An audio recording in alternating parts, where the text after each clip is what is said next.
इससे पहले वाले भाग में आपने देखा था कि रेड स्टार का बहुत ही खतरनाक एक्सीडेंट हो जाता है। उसे बचाने के लिए ज्ञान भाई और अज्जू भाई जंगल में जड़ी बूटियां ढूंढने निकल जाते हैं, लेकिन तभी उनका सामना जंगल के राजा लंबा लकड़ा से होता है। लंबा लकड़ा अपने जादू से ज्ञान भाई को एक सूखे पेड़ में बदल देता है। अज्जू भाई जैसे तैसे करके वहाँ से जड़ी बूटियां उठाकर भाग जाता है। अज्जू भाई जैसे ही हॉस्पिटल पहुँचता है वो सारी बातें उसे बताता है। जब अज्जू राय स्टार को बताता है कि ज्ञान भाई को जंगल के राजा ने जादू से पेड़ बना दिया है, तो राय स्टार हैरान रह जाता है और कहता है, जिस दोस्त ने मेरे लिए अपनी जान तक दे दी, अब मेरा फर्ज बनता है कि मैं उसे बचाऊं। फिर राय स्टार कहता है, चलो मुझे ले चलो उस जंगल में जहाँ ज्ञान भाई है। अज्जू और राय स्टार बाइक पर सवार होकर निकल पड़ते हैं, लेकिन उन्हें नहीं पता था कि उनकी बातें कोई चुपचाप सुन रहा था। राय स्टार और अज्जू भाई जंगल के अंदर हर जगह खोजते हैं, लेकिन उन्हें वहाँ कोई ऐसा पेड़ नहीं दिखता। अज्जू कहता है, माँ कसम राय भाई, रात को यहीं पर लंबा लकड़ा ने ज्ञान भाई को सफेद पेड़ बना दिया था। मैंने अपनी आंखों से देखा था। फिर दोनों एक योजना बनाते हैं। राय स्टार और अज्जू भाई एक पेड़ के पीछे छिप जाते हैं और रात होने का इंतजार करते हैं। कुछ देर बाद रात हो जाती है। अचानक जमीन हिलने लगती है,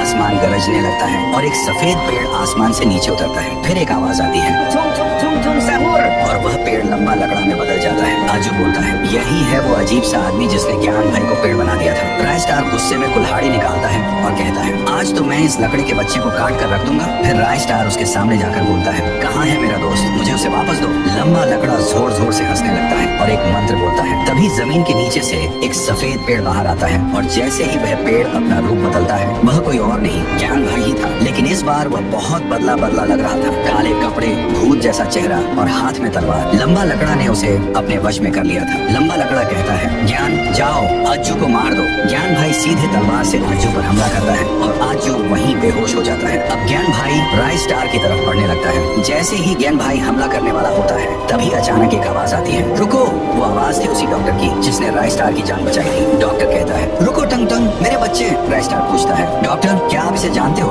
डॉक्टर कहता है, हाँ, इसे मैंने ही बनाया है। एक दिन जब मैं अपनी लैब में पेड़ों पर एक्सपेरिमेंट कर रहा था, तभी जोरदार धमाका हुआ और पूरी लैब में धुआं ही धुआं फैल गया। फिर जैसे ही धुआं हटा, मैंने देखा कि वो सूखा पेड़ जिंदा हो गया। इससे पहले मैं कुछ समझ पाता, वो एक सफेद पेड़ में बदलकर वहाँ से भाग गया। तभी से मैं इसे ढूंढ रहा था। टुंग टुंग सहूर डॉक्टर को देखकर बहुत खुश हो गया और बोला, पापा। फिर डॉक्टर ने कहा, बेटा टंग टंग, इन सबको ठीक कर दो। टुंग टुंग सहूर एक मंत्र बोलता है और ज्ञान भाई फिर से सामान्य हो जाता है। सब कुछ पहले जैसा हो जाता है। पूरा ढोलकपुर और वहाँ के लोग फिर से खुशी खुशी अपनी जिंदगी जीने लगते हैं।